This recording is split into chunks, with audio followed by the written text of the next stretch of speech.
जब आप gold ETF यानी एक्सचेंज ट्रेडेड फंड में इन्वेस्ट करते हैं तो जो कंपनी आपको ये ईटीएफ ऑफर करती है वो इस ईटीएफ को बैक करती है फिजिकल गोल्ड से, यानी आप सीधा फिजिकल गोल्ड में निवेश कर रहे होंगे। लेकिन अब एक कंपनी अपने गोल्ड ईटीएफ के इस इन्वेस्टमेंट स्ट्रक्चर को बदल रही है और वो कंपनी है HDFC म्यूचुअल फंड, जो अपने गोल्ड ईटीएफ में अब फिजिकल गोल्ड के अलावा एक्सचेंज में ट्रेड होने वाले कमोडिटी डेरिवेटिव में भी पैसा डाल सकेगी।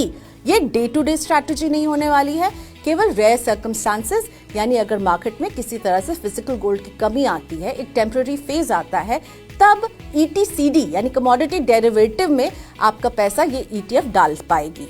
सेबी ने इसकी परमिशन जून 2024 में अपने मास्टर सर्कुलर के तहत दी थी और अब कंपनी इसे लागू कर रही है, लेकिन अभी केवल एक ही कंपनी इसे लागू कर रही है। एक्सपर्ट्स कह रहे हैं कि आगे जाकर और भी कंपनियां इसका फायदा उठाएंगी, क्योंकि अभी जो है जब फिजिकल गोल्ड से बैकअप होता है तो उनकी प्राइसेस जो है वो इंटरनेशनल मार्केट से लिंक्ड अप रहती है, लेकिन जब ये कमोडिटी डेरिवेटिव में ये पैसा जाएगा तो डोमेस्टिक मार्केट का वो एक्सपोजर आपके पोर्टफोलियो को दे रही होगी। लेकिन ध्यान रखिए, ये केवल टेम्पररी फेजेस के लिए होगा। जब स्थिति सुधर जाएगी, फिजिकल गोल्ड की कोई कमी नहीं रहेगी, तो वापस कंपनी को अपने पुराने ढर्रे पर ही आना पड़ेगा।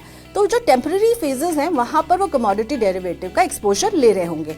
और अगर आप इस बात से कंफर्टेबल नहीं है तो इसीलिए 1 महीने का एक एग्जिट पीरियड दिया गया है। वो इन्वेस्टर्स जो होल्ड करते हैं और उन्हें लग रहा है उनका पैसा कमोडिटी डेरिवेटिव में नहीं जाना चाहिए, वो एग्जिट कर सकते हैं। 22 अप्रैल से ये नया जो इन्वेस्टमेंट स्ट्रक्चर है वो लागू होने वाला है। 21 अप्रैल तक का टाइम है कि बिना किसी एग्जिट लोड के आप इसे एग्जिट कर सकते हैं। लेकिन यही आगे होने वाला है, और भी कंपनियों को हम देखेंगे कि वो इसी तरह से कमोडिटी डेरिवेटिव में एक्सपोजर ले रही होंगी।